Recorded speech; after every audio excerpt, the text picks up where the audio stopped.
Olá, sou a Liz, colaboradora virtual da DB Services Portugal. É com muito prazer que estou aqui para apresentar os palestrantes e participar junto com todos vocês do evento de hoje. Sejam muito bem-vindos!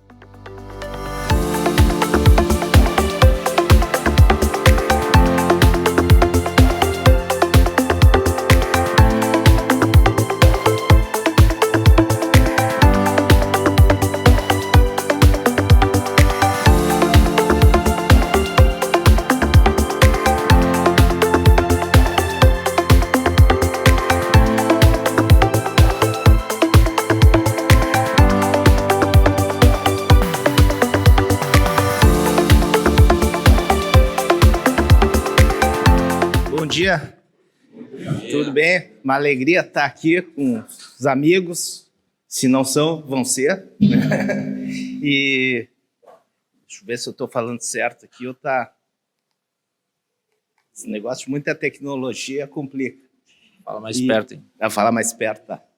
E então é uma satisfação aqui contar com todos os presentes e contar com esse grupo de painelistas aqui que a gente conhece há tanto tempo e sabe a relevância e o conhecimento que eles têm nessa área. Então, contar com esse debate profundo e enriquecedor que vai ser, e contar com o apoio do Leonardo aqui, que é o cara talhado para fazer essa mediação. Então, agradeço a todos aqui pela presença e falar bem rápido aqui sobre a DB Services, né? Eu era um dos sócios fundadores da DB Server há mais de 30 anos atrás, e lá para 2018 eu cheguei para os meus outros dois sócios e disse, cara, a gente não está mais naquela vibe de estar junto e cada um está tocando uma música, né? E quem sabe a gente faz uma avaliação, e aí levamos 1 ano para achar uma consultoria para fazer esse diagnóstico, 6 meses para contratar e 6 meses para fazer o diagnóstico. Aí, ao final do diagnóstico, eles disseram, cada um está tocando uma música, né? Como boa consultoria já diz que a gente sabe, né? E aí, em 2020, eu acabei por vender a minha participação na empresa e levei junto o projeto que eu estava à frente, que era o projeto de internacionalização da empresa. A gente olhava Toronto e Portugal. E aí, a gente, em 2019, junto com o Douglas, que é meu sócio, que mora em Portugal, a gente foi no Web Summit e a gente fez 25 reuniões em uma semana, assim, foi muito intenso. A gente disse, não, é para cá que a gente vai vir. E aí, que a gente recebeu o diagnóstico em março, início de março, deu 2 semanas, veio a pandemia, né?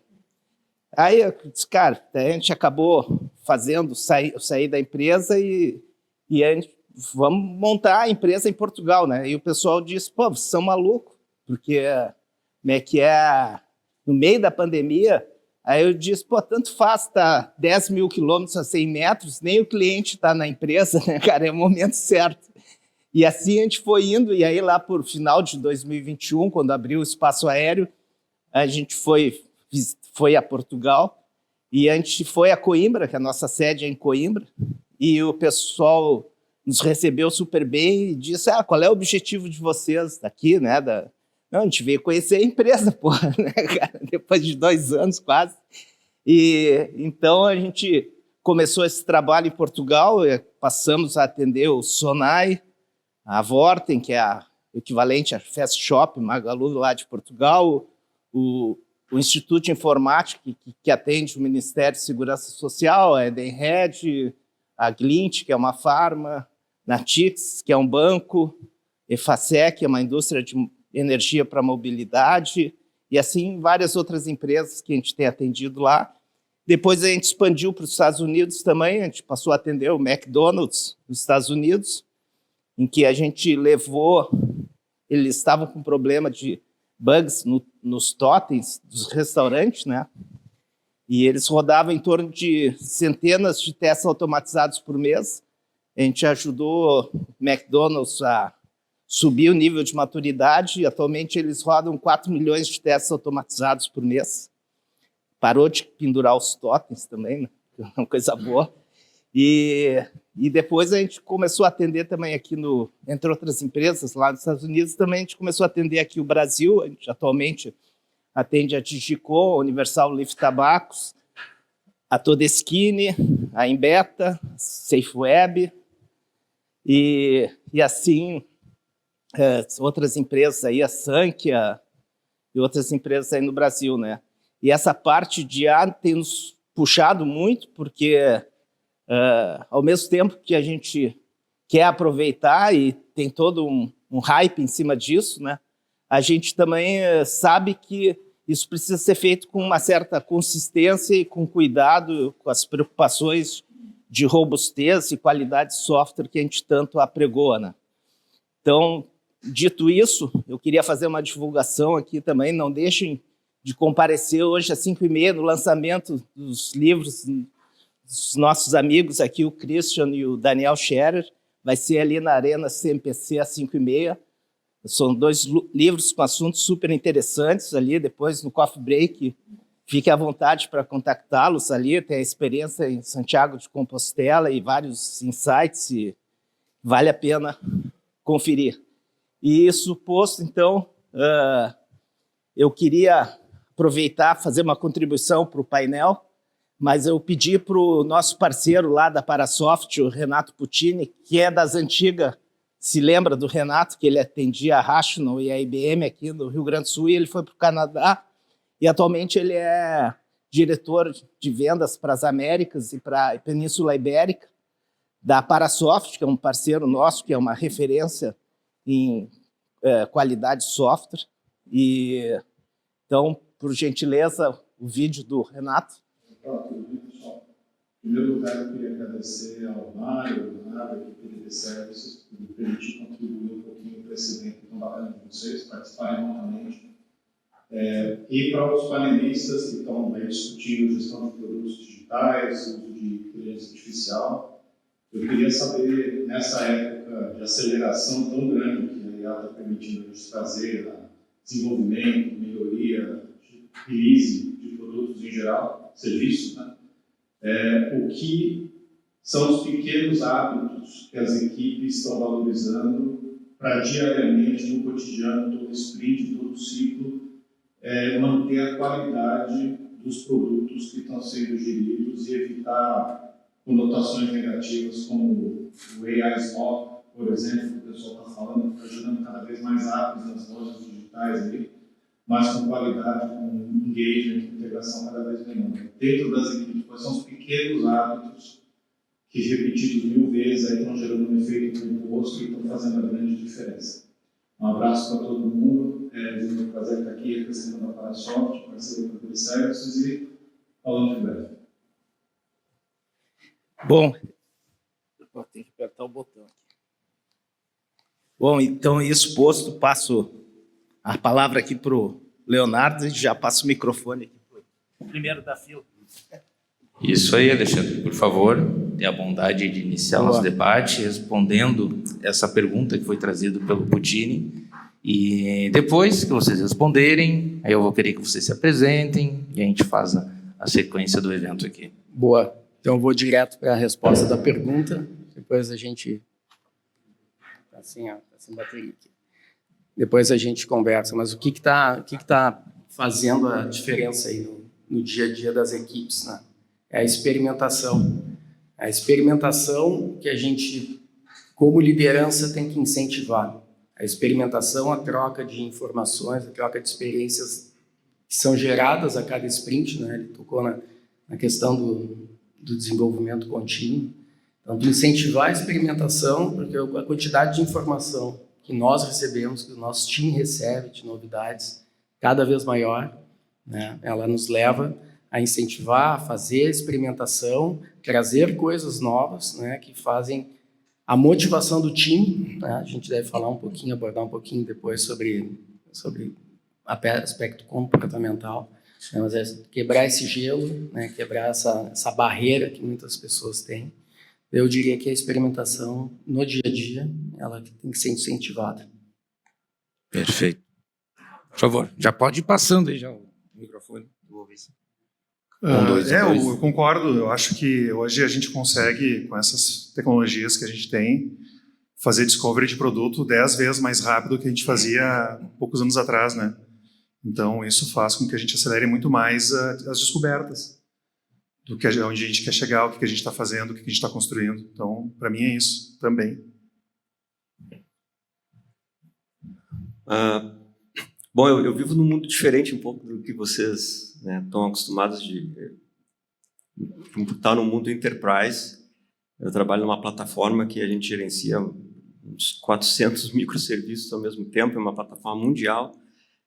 O que eu vejo de mudanças no dia a dia, até porque é uma equipe muito grande, geograficamente distribuída e tem vários processos de melhoria contínua, mas eu vejo a IA, é incrível como o ciclo de desenvolvimento de software, como é falado no Software Development Life Cycle, hoje tem agentes fazendo isso. Então, eu vejo muito incorporado já no dia a dia de todas as equipes. A questão de revisão de PR, revisão de functional test, ninguém faz mais. Então, é incrível como ele falou da questão de qualidade. Sim, eu acho que é incorporar em todos os ciclos de vida do desenvolvimento de software a IA. Desde da definição do que vem a ser um épico até a geração de código e testes. Isso está bem incorporado já. Perfeito. É o microfone que não está ajudando, então eu acho que a bateria está acabando. Bom, se falhar, por favor, nos avisem que a gente tenta trocar aqui. Rogério, já que... já falhou. Falhou, né? Vamos ver se vai. Problemas técnicos. Faltou teste. Acabou a bateria. Rogério, então, vou no gogó. Se puder, por favor, aproveitar o momento, já que está com o microfone, se apresentar, né, pro público, falar um pouco da sua carreira e depois disso eu tenho uma pergunta. Ok. Então tá, sou Rogério Timers, diretor de pesquisa e desenvolvimento da HPE Brasil. Minha carreira, tive o prazer de bom, os cabelos brancos já revelam a idade, mas trabalhei na DB Server, fui um DB Servante, isso aí, na década de 90, com o Mário, o Eduardo e o Werner. E de lá, na HP, montei minha carreira dentro da HP, comecei como um desenvolvedor e fomos seguindo os passos de carreira até me tornar, ir para o lado gerencial e assumir a direção de pesquisa e desenvolvimento da HP e HPE, porque a HP se dividiu em HP e HPE em 2015. Se a gente for olhar ali nos quadrinhos, ali na outra sala do timeline do Tecnopuc, em 2003 a HP veio para cá. Isso aqui era um campo de guerra, de obras para tudo que é lado. Em 99 começou pesquisa e desenvolvimento no país pela HP, que se faz usando a lei de informática. Aí tem, não vou entrar em detalhes, mas a gente aproveita a lei de informática para investir no país. Então hoje a gente faz pesquisa aqui. E por que Porto Alegre? A HP é sediada em São Paulo, porque o Darley, que foi o visionário de usar a lei de informática, era gaúcho. E ele disse, eu vou fazer pesquisa em Porto Alegre. Então, nós tivemos aqui, junto com a HP e a HPE, mais de 500 pesquisadores trabalhando. Fora o nosso ecossistema de pesquisas no país, porque pela lei de informática a gente precisa investir em pesquisa no Nordeste. Então, eu tenho um time em Fortaleza, universidades federais e particulares fazendo projetos. Tem a Universidade de Campina Grande, no Nordeste, também trabalhando com a gente. Então, é um ecossistema, se a gente for somar, dá mais de 100 pessoas fazendo pesquisa aí.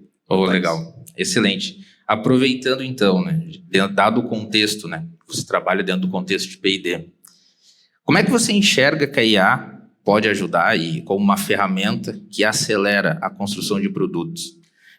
Como é que tu enxerga esse ponto e o quanto que isso impacta na construção de produto, é um complemento de produto?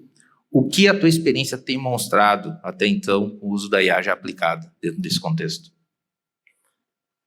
Bom, o produto que a gente faz pesquisa hoje é um produto, é o chamado Green Lake, HPE Green Lake. É uma plataforma mundial. Ele é usado em todo mundo.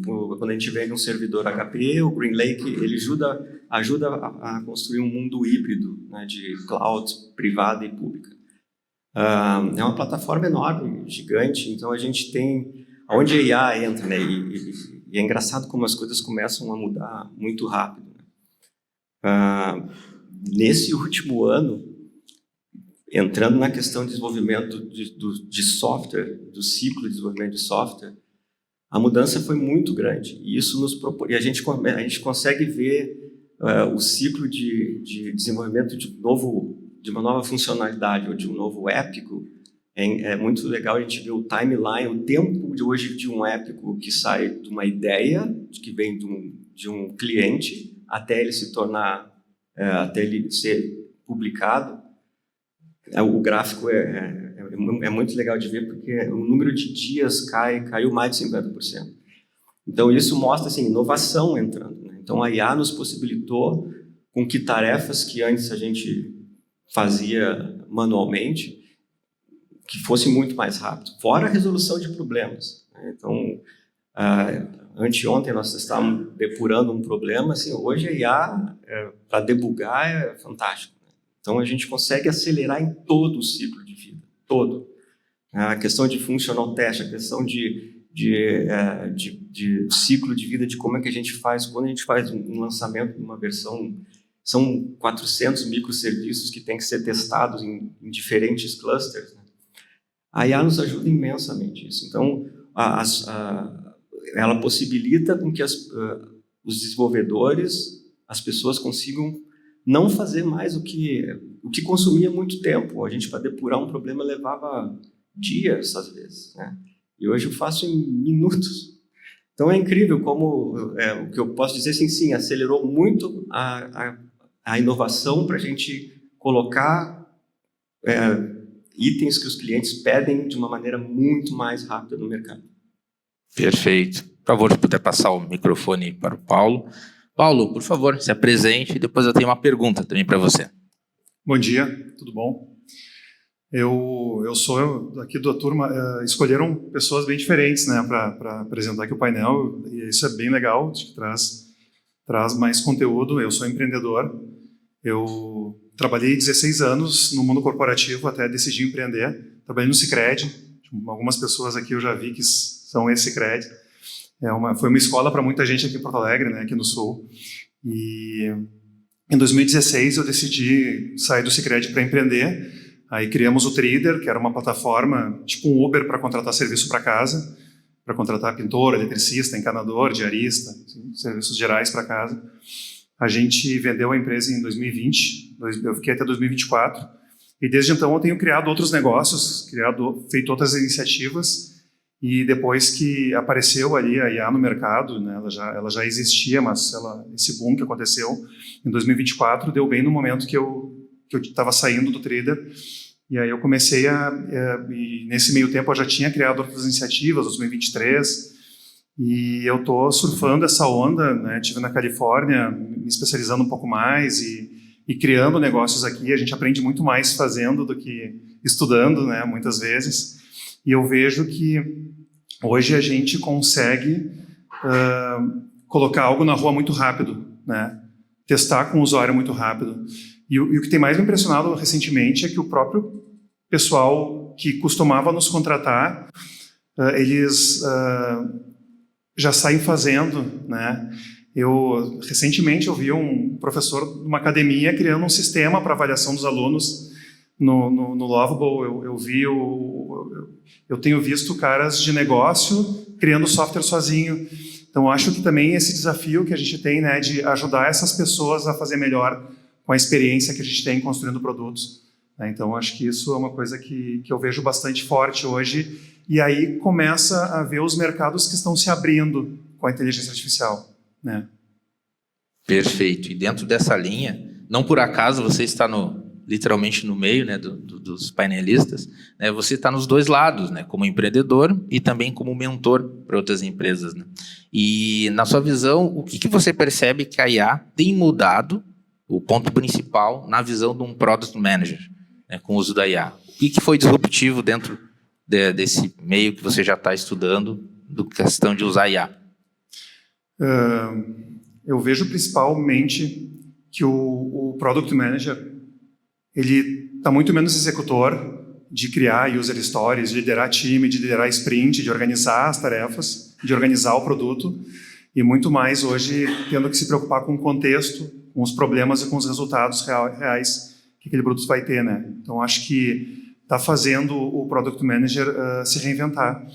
E eu vejo também que eles acabam tendo que, como eles têm mais poder e mais ferramentas, eles têm que acabar estudando mais tecnologia de IA, de contexto, para conseguir fazer um trabalho melhor, conseguir liderar isso de uma forma melhor, né? Isso eu tenho notado bastante. Então, eu acho que é isso, assim, é trazer escala. Eu tinha falado no início, né?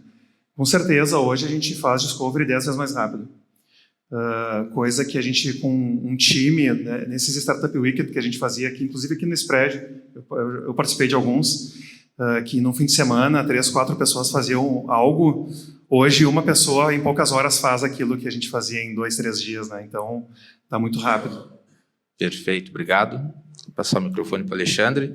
Alexandre, por favor, se apresente para nós. Boa. Paulo, eu fiz o caminho inverso. É legal ver teu caminho de mundo corporativo, empreendedorismo, né? E eu fiz o caminho inverso, fiz empreendedorismo, mundo corporativo, né? Estou aí há bastante tempo, é legal ver na plateia, tem várias etapas aqui da minha jornada, né, no mundo da tecnologia, né? Comecei lá atrás, provedor de acesso, terra, no TechNet, né?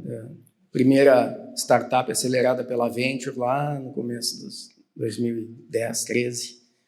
Depois, diversos projetos, né, empresas, e fiz a minha virada em 2019 na Get, fui para a GetNet, acho que o Christian recente tinha saído de lá. O Christian estava fazendo a caminhada do livro que ele vai lançar hoje, né, e eu estava me preparando para entrar. Fiquei pouco tempo ali na área de arquitetura e inovação, toda aquela parte de mesas, né, aqui do Tecnopuc.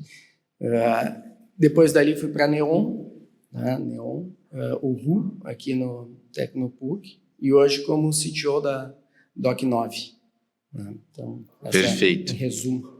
E na Doc9, vocês lidam com documentos, né? Contratos, assinatura eletrônicas. Um domínio onde a precisão e toda a questão de segurança é muito importante. Como é que a IA entra dentro desse contexto empresarial sem risco e acelerando todo o uso no dia a dia? Exato, é o grande desafio, né?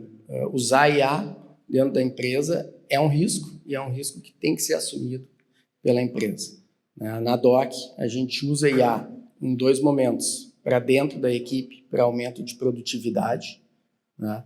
E este aumento de produtividade, obviamente, ele está dentro de guardrails de segurança, né? Não existe publicação, não existe nada que seja feito sem uma conferência, né, pela criticidade, né, pela responsabilidade que a Doc9 tem na gestão de certificados, né, mas a gente também usa IA nos produtos que estão sendo desenvolvidos, né, e lançados ao mercado, né, que compõem toda a jornada do advogado, do escritório de advocacia. Né. Então, usando IA para oferecer produtos, para oferecer novas análises, né, e dentro do time para produtividade. Dentro do time, a gente tem agora algumas iniciativas, né, no desenvolvimento automático por IA, né, de novos robôs de coleta, novos robôs de protocolos, né, e esses robôs a gente está, inclusive, colocando algumas funcionalidades, algumas novidades, né, desenvolvendo robôs com a capacidade, por exemplo, de auto-healing, que são robôs que testam, entendem que erraram, que não funcionou, voltam, eles mesmos se corrigem, eles mesmos se publicam, autopublicam, né, e rodam de novo. Então, é um uso bem inovador e bem bem dinâmico, né? Então, Legal, bem importante. E agora eu vou iniciar uma rodada. Foi levantado numa conversa com um tempo desses com um diretor de operações. Ele disse, tá, mas eu não posso liberar porque no job description não está, e depois eu vou ter um processo de equiparação com o desenvolvedor. Então, acho que tem diversos pontos que a gente tem ainda que aprofundar, que aprender. Nós estamos no momento, todos aqui, a gente está no momento de transformação, a gente está passando por isso. Ninguém passou antes, nós estamos, né? É tudo novo, né? Recente, tudo novo, né? Então, são esses flags que a gente tem que ter sempre ligados para poder fazer essa gestão bem feito de perto. Paulo, qual é a sua opinião? Eu acho que é isso. Assim, eu tento hoje, até lá de fora estava conversando, né? Apesar de trabalhar com criação de produtos digitais e cada vez com menos pessoas, né? Há 5 anos atrás, exatamente 5 anos atrás, eu criei uma startup, captei investimento. A primeira coisa que eu fiz foi contratar um time para me ajudar a desenvolver. Aí tive que contratar umas pessoas de marketing, contratar pessoas de comercial para aquele negócio começar a girar, né? E as últimas iniciativas que eu tenho tido recentemente, eu tenho usado IA para criar um time de marketing, para criar os desenvolvedores, para criar tudo, assim. E acho que a gente tá mudando isso muito rápido, e hoje eu vejo que a gente precisa de mais pessoas sêniores que conheçam o contexto do problema para poder ajudar. E sobre produção, né, eu tenho esse receio, e assim, eu tento... Eu criei, né, a minha pirâmide de Maslow para saber o que eu tenho que me preocupar mais, o que eu tenho que me preocupar menos, e com certeza, tudo que vai para a produção eu tenho que botar a mão. Não tem. Assim, hoje eu ainda não me sinto seguro de deixar totalmente autônomo, mas o resto, acho que dá para deixar tranquilo. Bom, sobre a gestão de equipes, né, e de como o uso a IA é usado, como eu disse, a IA já faz parte ali do dia a dia das pessoas, né, e acho que a maior preocupação, porque eu imagino que os times muito em breve vão ser híbridos no sentido de que vão ser formados por, sei lá, 2, 3 engenheiros mais 3, 4 agentes, né, ou 10 agentes. Então, acho que é um time híbrido e hoje eu já tenho um time assim, né? Meus desenvolvimento de ciclo de software já conto com agentes de IA fazendo isso. Mas acho que a maior preocupação que eu tenho no momento é como a gente faz a gestão de pessoas no sentido de que nós estamos vivendo uma mudança de paradigma grande. E existe muita ansiedade no que está acontecendo, né? Como é que os engenheiros repensam suas carreiras. E isso é o que tem mais batido no lado de gestão.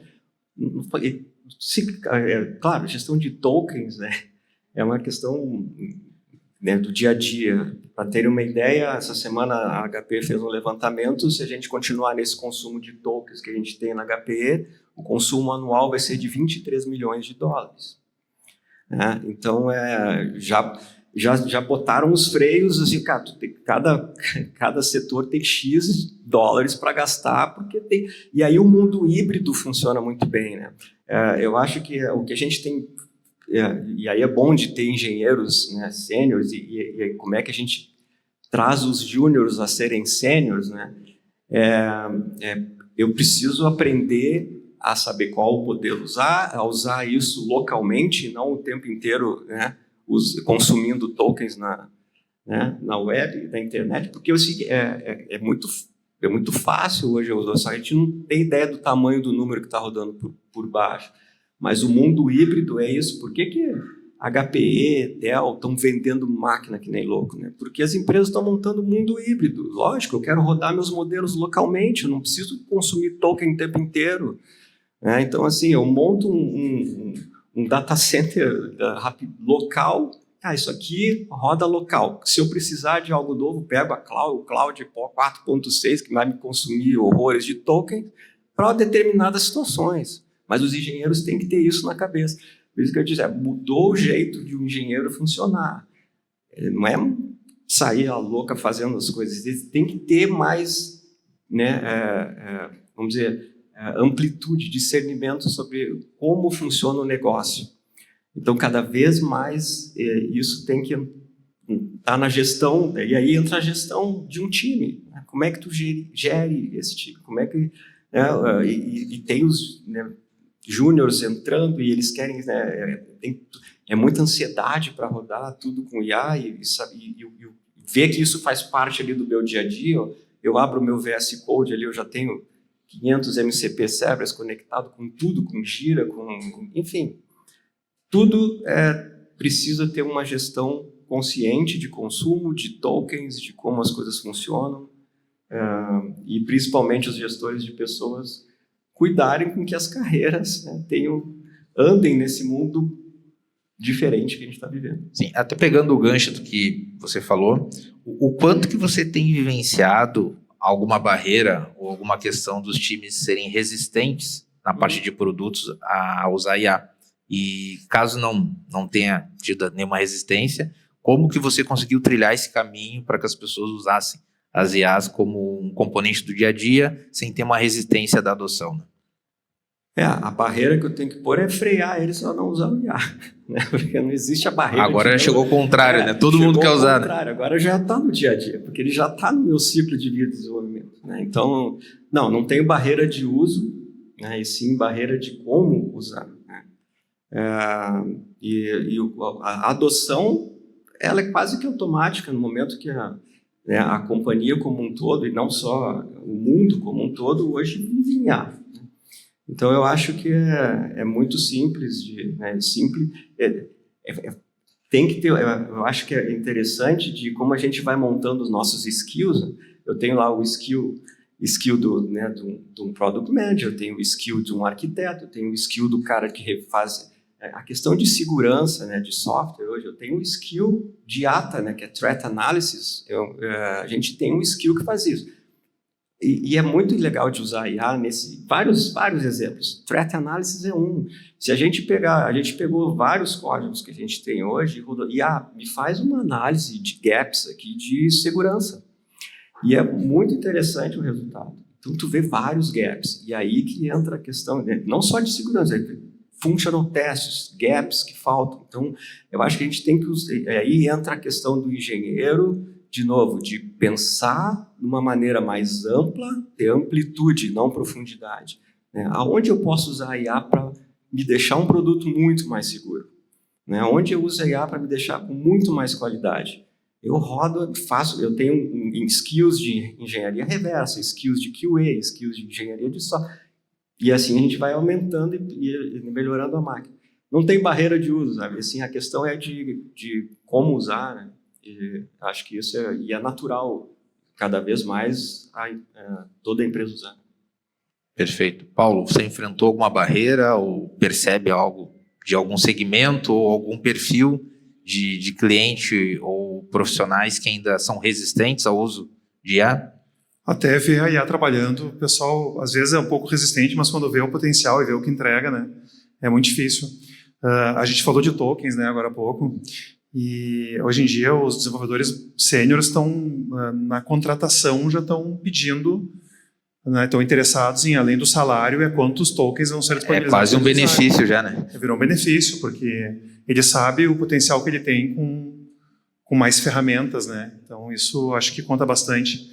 E realmente, assim, o controle e a educação do uso, acho que é o mais importante nesse caso para conseguir direcionar as pessoas a usar da forma certa, a saber usar da forma correta, né? E essas fronteiras acho que são importantes serem bem delimitadas e controladas. Eu acho que esse é o grande desafio que a gente tem hoje de adoção, né? Usar do jeito certo, usar bem. Perfeito. Alexandre, tu encontrou algum desafio na adoção ou percebe que tem alguma barreira dentro da tua organização, algum perfil específico? Já passei por algumas situações de resistência, né? Resistência de desenvolvedor, né? Resistência e tu exploras depois qual é o receio. O receio é perder o emprego, o receio é perder a relevância. Faz um ano e pouco, eu coloquei numa equipe um code review, né, uma ferramenta de code review, Code Rabbit, né, para fazer a revisão do código, né, para a gente entender se estava bem ou não estava bem. E a ferramenta ela permite tu setar o humor com que ela analisa.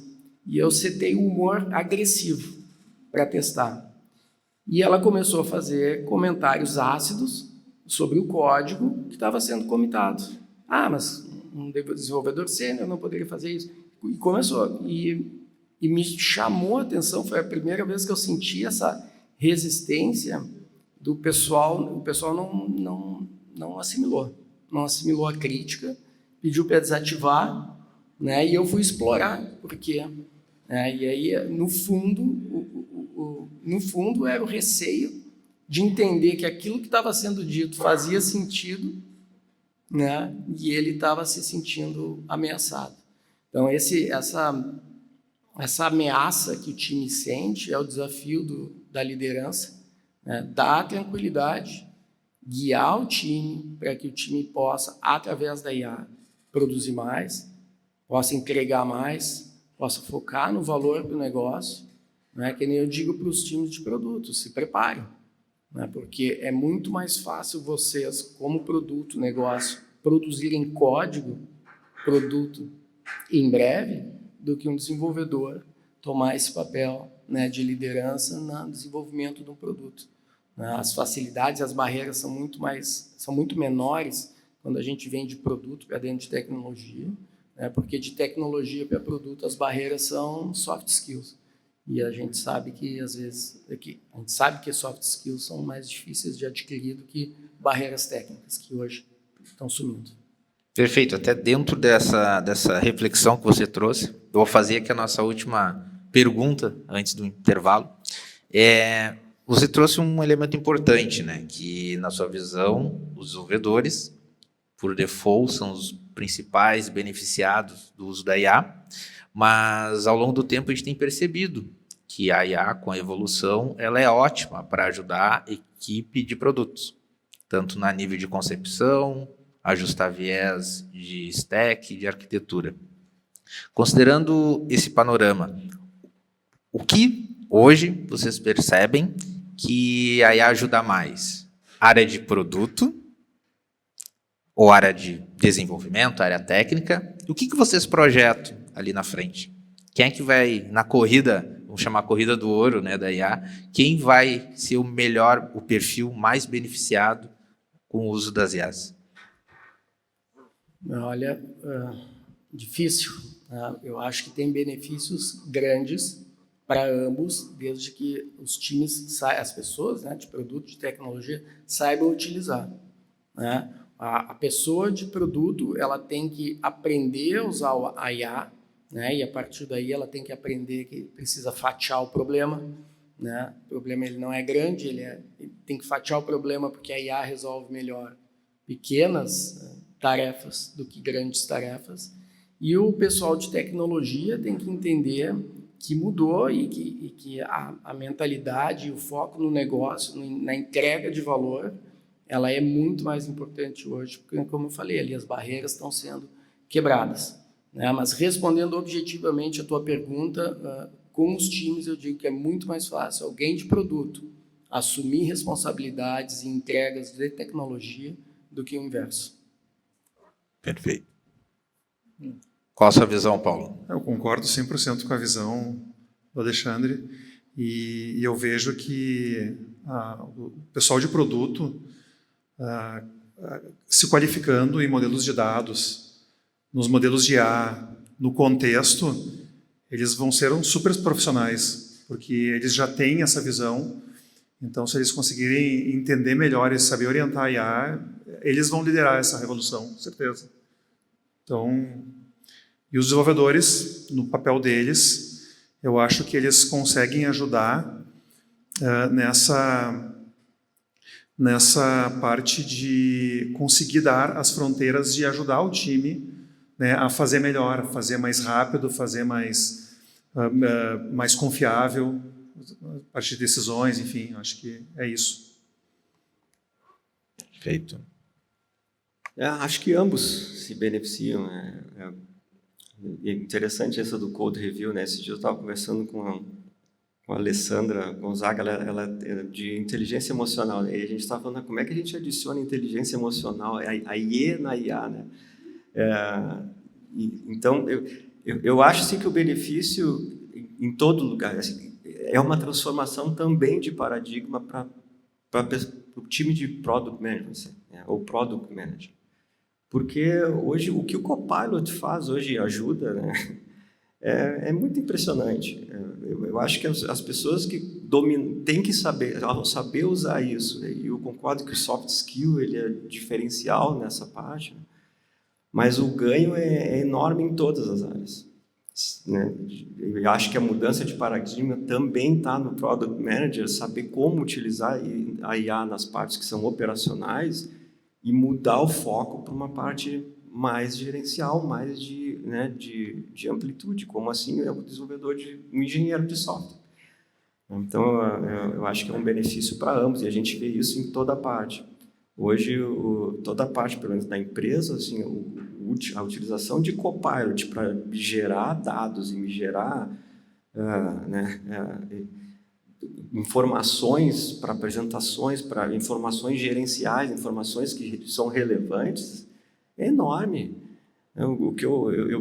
Eu terminei um projeto essa semana agora, né? Hoje, por exemplo, por sinal, é o último dia, um projeto de 9 meses e a gente precisava gerar um relatório, uma apresentação executiva. E eu disse, Copilot me gera uma apresentação baseada em tudo que eu tenho de Teams e meus e-mails. É impressionante o resultado. Não estou falando de que o Product Manager pode gerar. Se tu pegar isso, pegar o rovo do Gira, ele te gera um mundo ali.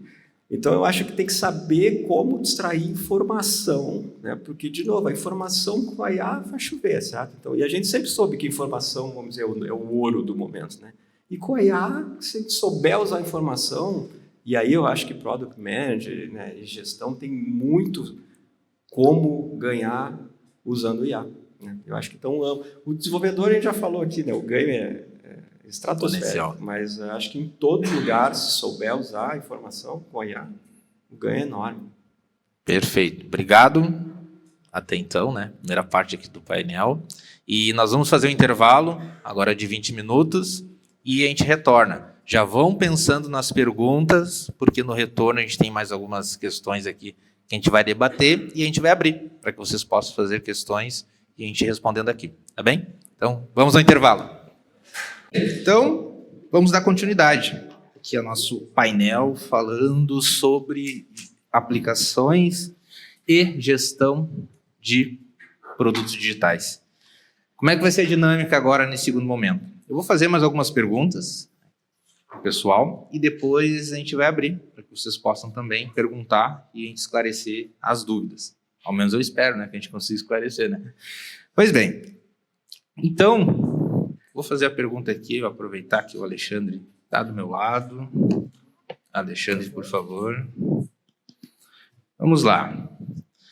Agora são perguntas mais capciosas nesse segundo momento, né? A hora da verdade, o momento final para que a gente consiga encaminhar aqui o nosso debate. Como é que você resolve, dentro ali da Doc9, o dilema entre treinar ou customizar um modelo de IA sem expor os dados do cliente? Como é que tu resolve essa questão, né? Nós estávamos conversando ali no café, o uso de modelos internos. Tá? Eu tenho um side project, né, chamado IA Segura, que é uma abordagem onde tudo que sai da tua rede, tudo que sai da tua aplicação para fora, para LLMs, está inseguro. Né? Então, uma camada, as empresas, as aplicações, tem que ter uma camada de controle, tem que ter uma camada de inspeção, tem que ter uma camada de anonimização, né? Mas muito trabalhando com modelos internos. Na Doc9, a gente trafega muitos arquivos, né? Os escritórios têm as suas bases, né, de jurisprudência, de processo, né? E o uso deles, do dado proprietário deles, né, com inteligência aplicada ali, é o caminho. Né, porque tudo, novamente, né, tudo que sair, perdeu o controle. Perfeito, perfeito. Agora perguntar para o Paulo. Paulo, você tem acompanhado, né, startups em vários estágios ou ajudado a construir, né, iniciar. Para um founder, como é que tu entende que a construção de IA no momento da construção do produto, o uso da IA no momento do produto, afeta o valuation, o quanto que essa empresa vai valer e vai realmente sair de um MVP para ter latência e conseguir conquistar o mercado? Eu acho que a velocidade que a gente ganha colocando o produto no ar rápido e criando tudo rápido, aí a gente foge um pouco até do produto, né? Porque criar um produto é uma coisa.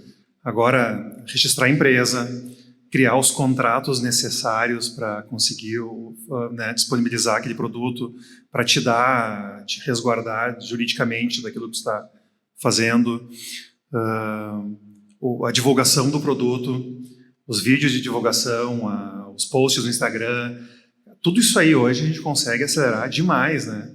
Eu tenho conseguido fazer isso muito rápido. Eu acho que esse é o grande vantagem.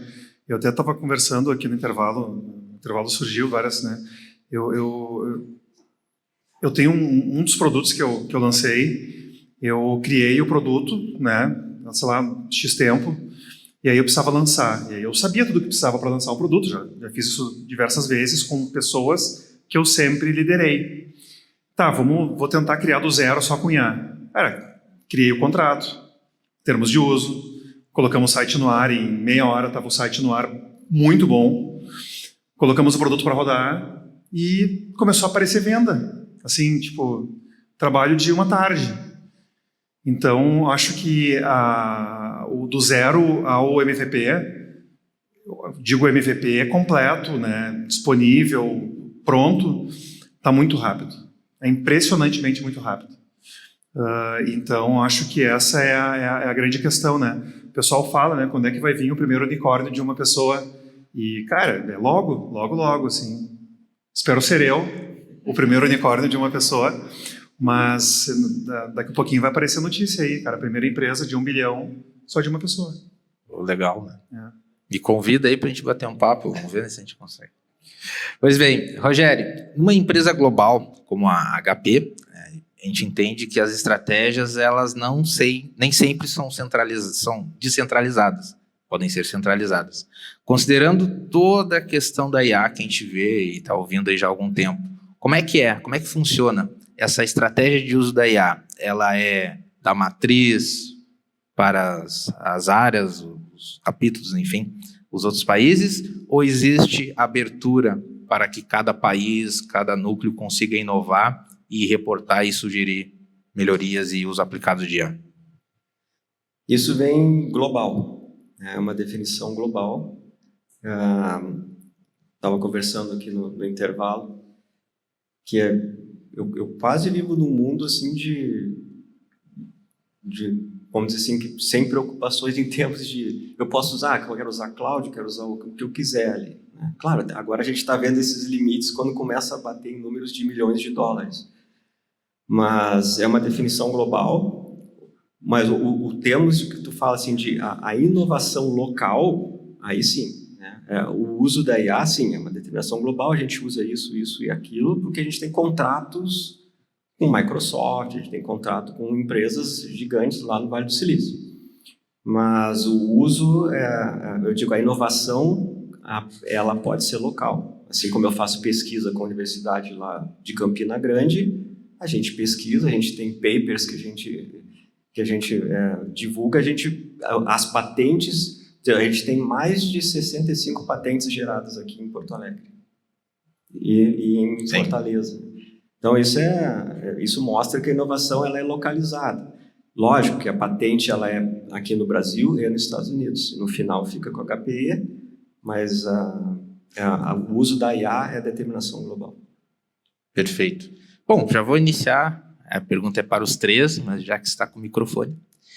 Tem um dilema, e vocês já falaram um pouquinho, né? Mas queria que vocês contextualizassem um pouquinho melhor a questão de o que vale mais a pena? Eu pensar e construir um modelo interno ou eu usar os modelos de mercado, ou fazer isso híbrido? O que vocês pensam? Qual seria uma boa estratégia para o uso da IA, né, aplicada? Tu diz o modelo de Isso, criar internamente. Né? Todo o LLM, Aham. toda a questão de máquina, de servidores. Olha, a gente tem usado muito, não tem criado modelos internos nossos. A gente tem, o que se faz é essa questão do modelo híbrido que eu falei antes, de a gente ter rodar as nossas LLMs internas, e ali sim a gente começa obviamente a gente começa a rodar, e quanto mais botar mais informações, ela vai, né, ela mesmo vai aumentando em termos de conhecimento. Tornar a base de conhecimento ali com os skills.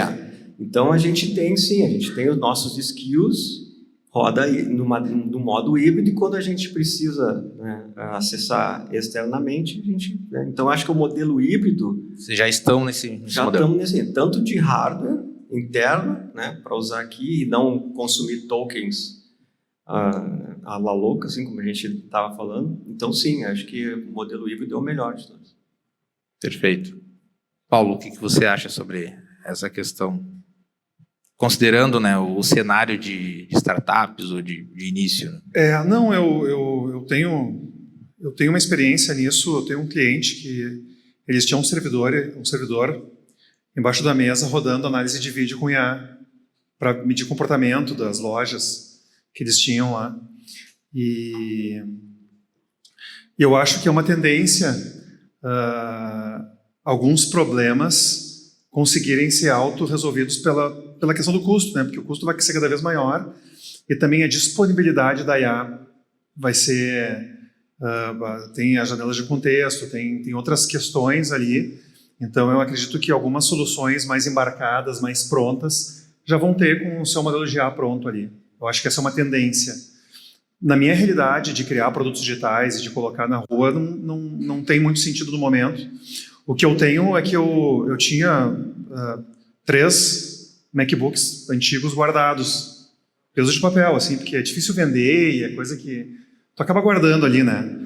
Agora tá os 3 ligadinhos ali, rodando a gente em casa. Trabalhando. Então, não tô rodando uma LLM, mas ele fica rodando um monte de coisa, sei lá, coisas minhas, né? Coisas que um é o meu time de marketing e os outros 2 estão rodando outras coisas. Então, eu acabo usando eles para não precisar pagar uma máquina fora e rodar agentes ali. Então, acho que também essa é uma tendência, né?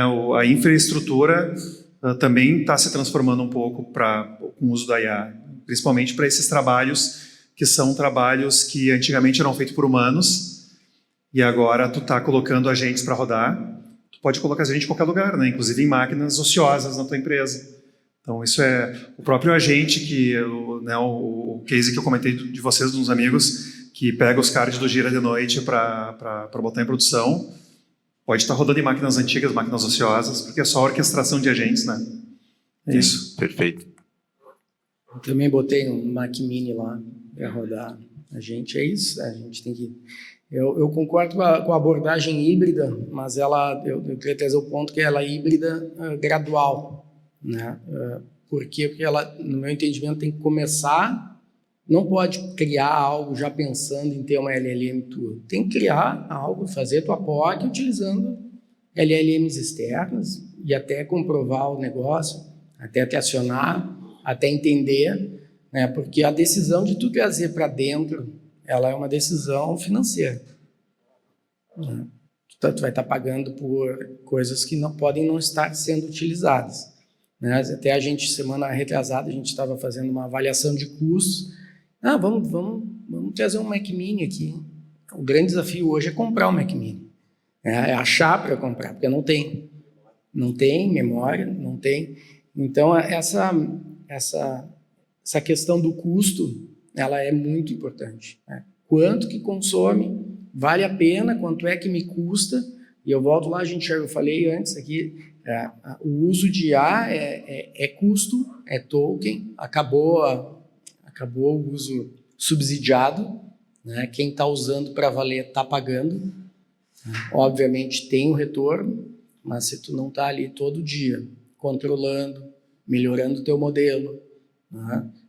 Eu trouxe um analista agora de prompt, um analista de IA, para trabalhar internamente, né? Como que as pessoas estão usando, porque a conta estava subindo, né? Tanto para produto quanto para as ferramentas do dia a dia. É um skill, é uma pessoa, um cargo que não existia, né? Que está sendo criado, assim como vários outros que estão surgindo e a gente nem se deu conta ainda. Então, tem que ter uma visão de custo, tem que saber o que gasta e qual é o valor que gera. Então, a decisão ela é focada aí, né? Senão os produtos têm que parar de pé. Senão... Perfeito. Bom, eu vou fazer minha última pergunta e a gente abre aí para os demais questionarem também. A gente chegou num ponto que é crucial, né? Que legal, todo mundo quer utilizar, todo mundo quer inovar, quer usar, no caso a IA, nos seus produtos, mas como de fato a gente consegue tangibilizar esse investimento e avaliar através de métricas os resultados, né? Como é que vocês têm como visão, ou já aplicam, ou imagino que seja o ideal, para convencer um board, ou um CFO do investimento em IA, e como é que vocês calculam isso? Como é que vocês lidam com essa questão do investimento da IA versus o que realmente consegue ter de resultado? Boa. Internamente, né, pela produtividade do time. A gente usa lá o Git Velocity, então eu sei o quanto que está sendo produzido, quanto que cada pessoa gasta de tokens, quanto é que ela custa e quanto é que ela produz. É uma comparação. Externamente, dos produtos que a gente gera, é o ROI daquele produto, né? Quanto que eu estou gastando, quanto é que ele me gera, né? E voltando no assunto anterior, se eu não estou ali controlando todo dia, nós temos produtos que usam IA para fazer análises, né? E a gente está usando externamente, estamos testando internamente, né? Então, esse acompanhamento de custo versus que está entregando, né? Se não tiver isso, o produto não para de pé e a empresa toma prejuízo. Perfeito. Paulo, qual é a tua visão? A minha visão é que eu acho que tu consegue convencer porque tu consegue rapidamente mostrar um MVP na mão dele rodando. E que antigamente era bem difícil, tu tinha no máximo um protótipo. Protótipo navegável, né? Não, tu chega no dia seguinte com algo rodando pro cara. E aí ele, sério? Pô, que legal que ficou. E aí acho que facilita isso bastante. Perfeito. Rogério? No meu caso é um pouco diferente, mas eu concordo totalmente com o que o Alexandre falou e a gente hoje tem essas análises de quantos tokens, o que está sendo consumido por engenheiro. E o resultado, um dos resultados que ainda a gente está vendo que métrica, qual é a melhor a gente, né, medir, mas uma das coisas que é claro que a gente vê é o número de PRs disparou assim, nos últimos meses de uma maneira que hoje a gente tem um gargalo para resolução de PR, né? Mas eu vejo que claramente sim, tem que analisar e acho que a questão de tokens, como eu disse, é um consumo, quando a gente vai analisar e olha, é um número enorme. Então a gente tem que saber como está sendo usado, né, para ter o resultado. Qual é os números de épicos que eu estou entregando por ciclo?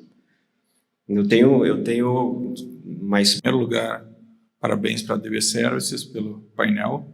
Eu sou o Daniel Scherer, sou da SafeWeb e eu acho que é interessante um painel, fica muito interessante porque é realmente uma tecnologia que ninguém sabe exatamente aonde vai chegar, todo mundo tem seus palpites e essas discussões são extremamente ricas.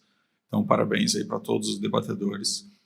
E aí eu queria pegar alguns pontos. Primeiro, quando o Alexandre comentou a questão do medo da demissão e por isso as pessoas têm resistência. Obviamente, eu também enfrento isso na minha equipe. E eu acho que é mais profundo, inclusive, do que isso, né? Não é só o medo da demissão, é o medo da obsolescência. Não é que ele não vai perder aquele emprego, ele vai perder todos os empregos. Talvez aquele conhecimento dele deixe de ser relevante, porque a IA faz isso agora. Então, acho bem importante isso. E aí vem o primeiro tópico, que é a questão educação. Como é que vocês estão vendo a questão educacional? Como é que a gente está educando as equipes, as pessoas, não só as equipes, mas as pessoas em relação à IA? Já que ainda estamos no futebol de várzea, né? Já que ainda sai a bola para um lado, sai todo mundo correndo atrás. Ninguém sabe exatamente. Eu queria entender como é que vocês estão tratando isso com as equipes e com as empresas, né? Porque não é só a equipe de tecnologia, mas a equipe como empresa como um todo, né? A equipe de negócio, como é que a gente está treinando a IA para ela. E aí só queria fazer mais um comentário sobre os agentes, né? Quando o Paulo falou do agente, eu tenho 3 computadores, boto 3 agentes. Cara, eu chego na frente do meu computador e digo, vou fazer um agente. Eu não tenho nem ideia do que fazer, eu não sei que todo mundo deixa rodando tanto agente ao mesmo tempo. Eu queria ouvir, então, cara, que agentes que eu posso fazer? Porque no fim nós estamos fazendo agentes para fazer um post na mídia social e eu estou fazendo um agente para resumir os posts da mídia social e me trazer... Ou seja, os agentes estão falando com os agentes e aí, cara, a gente está ficando de fora. Talvez perca o sentido algumas coisas. E aí volta uma coisa que eu falo, que é talvez a gente está automatizando processos com agentes que não deveriam mais existir, né? Talvez a gente tenha que olhar o problema de uma forma diferente tendo a IA. Então eu queria entender um pouco que agentes são esses. E sobre os tokens, né? Só para não deixar o Rogério de fora, o IA chinesa mais barata, vocês pensam nisso também ou estão... Por causa da HP, vocês estão muito fechados nas IAs americanas? Boa, vamos lá. Vou por ordem, para dar tempo para todo mundo aqui. Treinamento de equipe. Vou te dar uma experiência que eu fiz com um time. Tá? Eu não treinei eles em agente, não treinei eles em tecnologia, eu treinei eles em liderança. Contratei uma consultoria de liderança para treinar o time. Por quê? Porque eles não sabiam mandar. A IA, ela tem que ser mandada, ela tem que ser ensinada, ela tem que ser conduzida, ela tem que ser liderada, ela tem que fazer coaching na IA. E o pessoal não sabe, o pessoal de tecnologia não sabe. Eu treinei, o resultado foi excelente. A adoção de IA cresceu exponencialmente, porque eu obviamente treinei os tech leads e eles replicaram isso para o time. Desculpa passar aqui, agentes. O que eu tenho feito? Eu rodo um Hermes em casa, eu uso o Granola para gravar todas as reuniões, eu gravo todas as reuniões no Drive.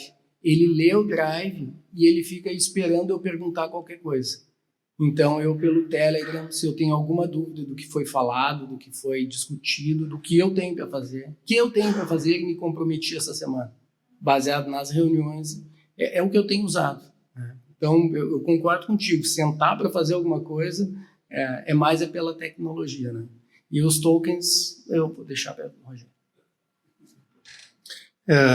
Eu estou te metendo na minha pergunta, eu vou metendo na tua. O time de tecnologia tem dificuldade de tomar decisão. E a IA precisa que tu tome decisão para ela. Então, acho que perfeito o que tu falou de ensinar liderança, porque liderança é tomar decisão, né? Assumir o risco, é fazer acontecer. Então, legal, aprendi bastante com isso agora. Acho que conectou vários pontos na minha cabeça. Sobre os agentes, eu tenho alguns agentes mais determinísticos que eu criei para clientes que estão rodando, né? Mas para as minhas empresas, por exemplo, o que eu falei de marketing, eu tenho um agente que fica procurando perfis no Instagram, no TikTok, do mesmo segmento que aquele produto está, e buscando posts ou conteúdos que estão viralizando mais do que outros. E isso, ele prepara isso para um agente que vai entender o que mais é viralizável e cria posts e cria conteúdos com a marca e com a solução que eu tenho. Aí eu tomo a decisão de escolher quais vão realmente subir. Ele faz 5 por dia. Todo dia de manhã tem 5 posts esperando, que foram analisados em cima do mercado, que poderiam ser viralizáveis. Eu escolho um para postar. Eu aperto o botão, aí tem um agente que vai lá e posta. Então, o meu time de marketing faz isso, que antigamente tu tinha pessoas fazendo, né? Então, é mais ou menos assim. E esse agente que cria, ele está conectado também com outros agentes, que é o do vídeo, é o da imagem, é o do conteúdo, enfim, do copy. Bom, vamos se meter nas perguntas dos outros. Vou responder primeiro a minha, do token, a IA chinesa. Há uns anos atrás, vou responder com um outro exemplo. A gente trabalha com pesquisa. Alguns anos atrás, a gente tinha um projeto que... vou dar 2 exemplos. Tem alguns projetos nos Estados Unidos que só cidadão americano pode trabalhar. Aí eu já te respondi uma parte, para ver como a rigidez desse tipo de projeto. Num outro projeto, a gente tinha uma equipe aqui na Irlanda, na Índia e na China. E eu recebi um e-mail dizendo, a partir de agora, esse projeto não pode mais envolver a China. Então, nós estamos falando de... É uma coisa maluca, né? Mas, assim, jamais nós vamos usar uma IA chinesa, uma empresa... Um dos clientes da HPE é o governo americano.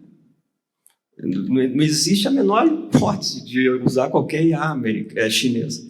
Mas é pelas razões deles, né? Enfim, não estou nada contra a IA chinesa. Né? Que o meu caso aqui da empresa americana, não é nem o meu, mas são regras. Então, não. Né? IA chinesa, não.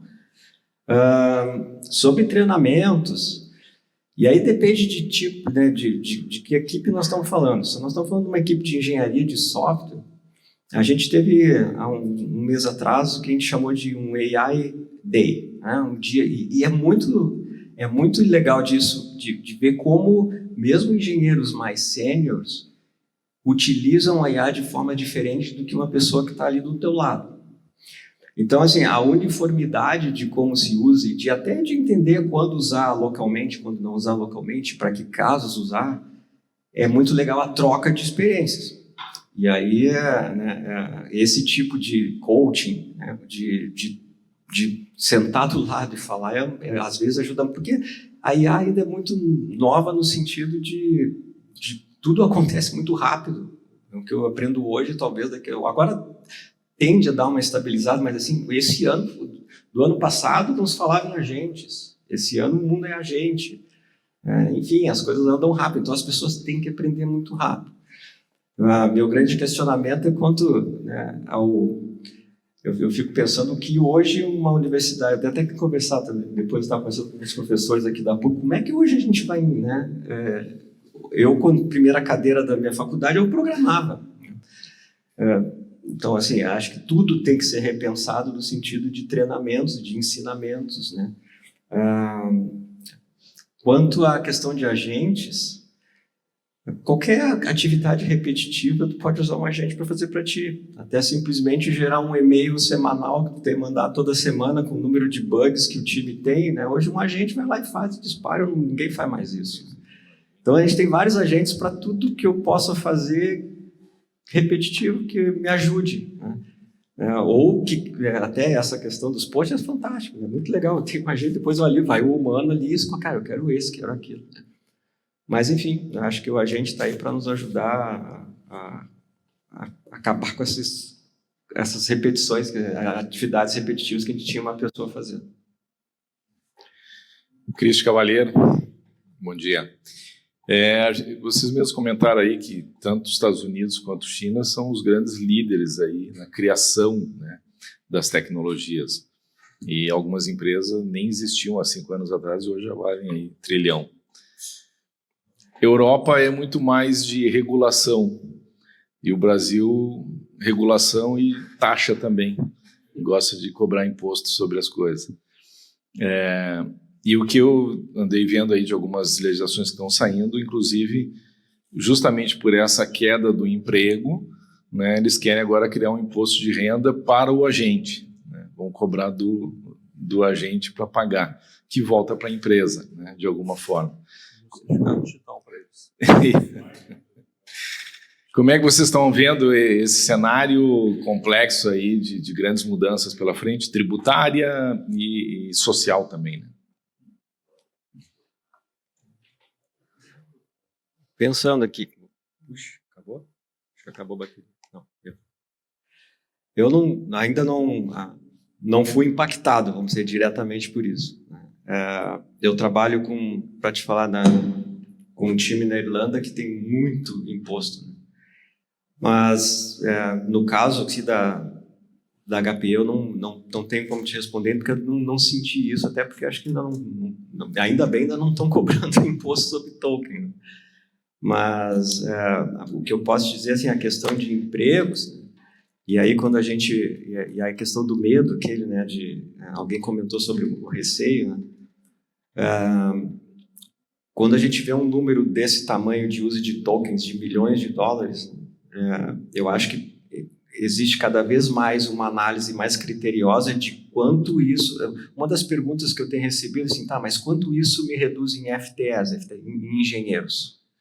A gente ainda não tem essa resposta. Hoje é tudo muito decidido em cima do... eu preciso liberar do meu... Porque quando a gente tem uma decisão financeira, como falou, né, eu preciso pagar uma conta de tokens, 23 milhões, ok, de dólares. Então, onde é que vai sair isso?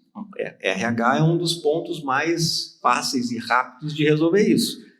Não necessariamente o mais certo. Eu acho que a gente está pensando, talvez agora a gente está chegando num nível de maturidade que a conta talvez não feche em reduzir nessa área, entendeu, de pessoas. Então, sim, existe mais um medo de obsolescência da área, por a gente ter que mudar de paradigma, como a gente falou aqui, de como pensar diferente e agir. O engenheiro que não codifica mais, e sim, ele pensa, né, amplamente sobre o problema.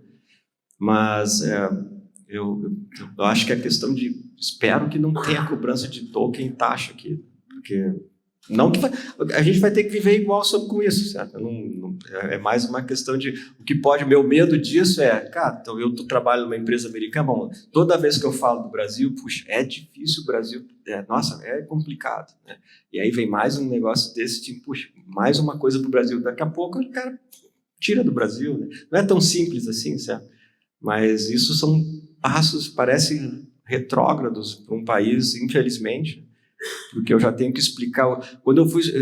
Um americano uma vez chegou a criar um documento trabalhando com o Brasil, de tanta taxa, de tanto imposto, para entender o custo de montar um projeto aqui. Então, infelizmente, isso é uma realidade.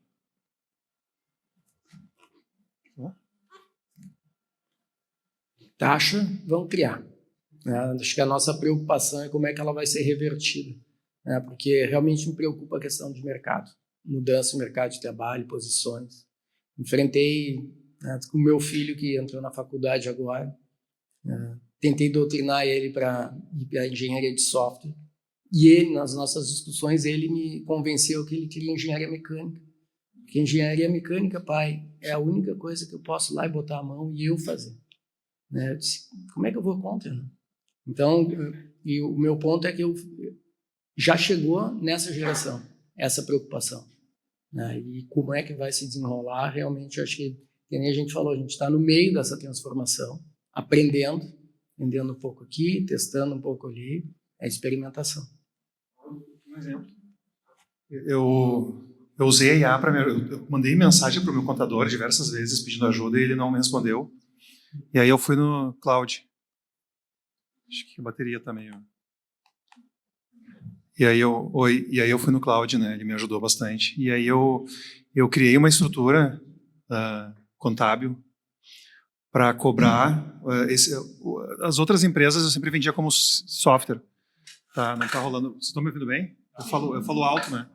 Eu sempre, minhas empresas eram tudo software, então 15%, enfim, aquele padrão que a gente está acostumado.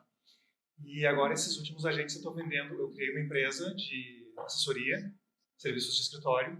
Eu estou vendendo os agentes de IA, que são softwares, aquela questão da rúbrica de people, né? Então, estou vendendo serviços de escritório com uso de inteligência artificial. Então, estou pagando 6% em alguns serviços que estou prestando, que eu pagava 15%. Então, eu acho que estou usando até IA para me ajudar a criar uma estrutura, e meu contador até hoje não me respondeu para eu confirmar que eu estou indo bem.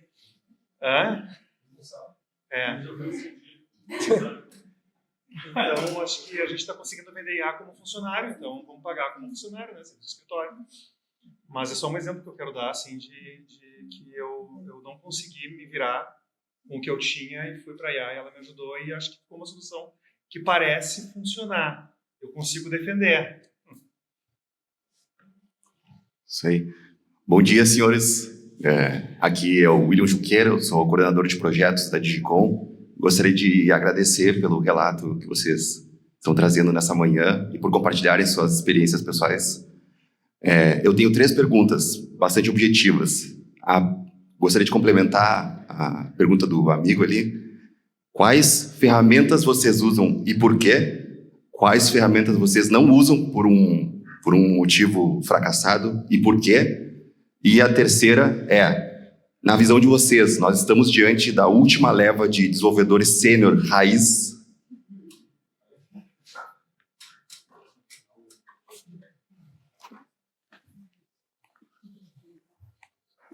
De trás para frente, estamos.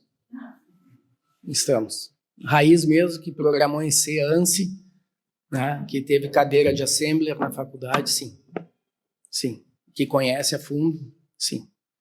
Quer dizer que vamos ter soluções piores? Não. Nós, talvez a gente, que nem a gente comentou aqui, o conhecimento deles vai ser mais horizontal do que o nosso, que muitas vezes era muito vertical. Né? Ferramentas que eu uso o cursor direto. Né?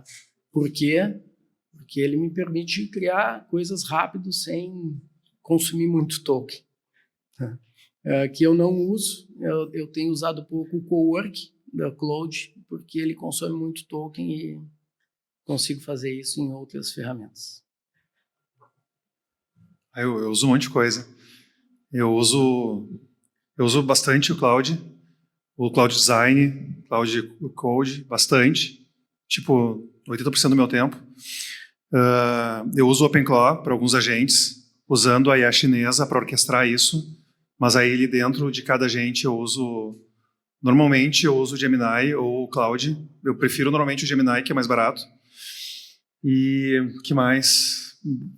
O Cloud, 90%, sei lá, muito mais do que tudo o resto, porque ele está muito bem, muito bom. De ferramenta, e aí a própria IA, eu tento usar o que é melhor de cada coisa. Então, para automações, para chat, eu uso N8N. Para front, back, eu ainda tento que a IA crie com a expertise que eu tinha, que era JavaScript, Nest, Next, e é isso, basicamente. Quanto ao uso, sim, acho que o Cloud é quase unânime, né, hoje em dia. Uso o Cloud direto com VS Code, é o que o pessoal tem mais usado de ambiente o Cloud, acho que o Cloud VS Code, acho que abre antes de qualquer outra ferramenta na nossa máquina. E quanto à questão do programador raiz, eu acho que o programador, infelizmente, em geral, ninguém mais programa. Eu tenho uma equipe de 100 pessoas, ninguém programa mais. E isso é uma queixa deles. Não estou dizendo que eles falam no sentido de, poxa, é quase um saudosismo já, assim. Mas assim, eu preciso, como a gente sempre fala, a gente ainda precisa entender a lógica, eu preciso analisar o que sai de resultado, eu preciso entender dentro de uma arquitetura onde o resultado está, né, o que a IA está me propondo, sugerindo, faz sentido ou não. De novo, a responsabilidade ainda é do desenvolvedor.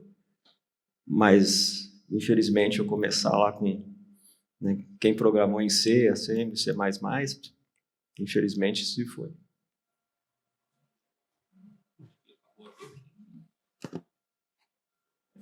Não, mas só para completar, tem a questão da geração também. Essa geração que está aí é uma geração muito imediatista. Né? IA é mais fácil para eles do que ficar fazendo o programa em C com ponteiro. Então, eles preferem pedir e ter rápido, como eles têm no TikTok, no Instagram. Porque vai ter dúvida de programação, porque querem programar, porque não tem uso de programar. Né? Não duvido. Bom, pessoal, a gente está encerrando, né? Então, encerramos aqui o nosso período. Eu vou fazer a pergunta derradeira para cada um de vocês. Daqui a 5 anos, o que vocês imaginam, em que cenário que nós estaremos com o uso da IA em gestão de produtos digitais? Eu acho que produto como artefato não vai mais existir. O processo de criar interface, regra de negócio, porque eu entendo que o usuário vai criar o seu produto sob demanda quando ele precisar usar. Então, todo esse processo, como é que a gente vai se adaptar? Não sei. Essa é a questão. Eu vou na tua linha. Eu acho que vai se criar um conceito de software de código efêmero. Ou seja, o software vai ser criado no milissegundo que o usuário estiver interagindo para atender aquela demanda dele na hora. E vai ser a coisa ser assim. Eu não sei explicar porque é uma coisa que não existe ainda, né? Mas eu acho que vai ser muito isso. o software vai se autorregular no uso dele. Acho que vou nessa mesma linha. 5 anos, se for 5 meses, já 5 meses já vai ser diferente. É bastante. Mas 5 anos, eu acho que isso... dizem que a IA, em breve, a gente não vai fazer mais o Google, a pesquisa vai ser muito mais, tipo, eu quero comer algo, eu quero viajar, né? E a IA vai se resolver, só dá alguns parâmetros, e a IA, ela se resolve. Né? Enfim, de novo, é uma mudança grande de paradigma. Né? Eu acho legal a gente passar por tudo isso, eu acho que a gente tem que estar preparado para passar por tudo isso. E se tem uma coisa que a gente sempre fez, assim como o computador quando surgiu, meu Deus, vai acabar o mundo, como a internet surgiu, vai acabar o mundo, é mais uma onda que a gente se adapta. Né? Eu acho que se tem uma coisa boa do ser humano, é se adaptar a essas mudanças, e rápido. Acho que é isso. Perfeito. Então, vamos ver se vai funcionar ainda. Não, acho que vai, é rapidinho. Bom, queremos agradecer a presença de todos vocês, principalmente aos painelistas aqui. Vamos trocar, né? Por estar aqui conosco nessa manhã chuvosa de Porto Alegre. Então, obrigado pela participação, pelas perguntas. Peço que nos sigam nas nossas redes, tanto no Instagram, quanto no YouTube, quanto no nosso site. Podem sugerir conteúdos, porque a partir da sugestão de conteúdos, o Leco, que foi a pessoa que organizou todo esse evento para nós aqui, vai colocar ele no backlog e vai também conversar internamente para que a gente possa produzir mais conteúdos. E obrigado, Rogério, obrigado, Paulo, obrigado, Alexandre. Já nos conhecemos a longa data, eu e Alexandre. E espero que tenham gostado e até a próxima.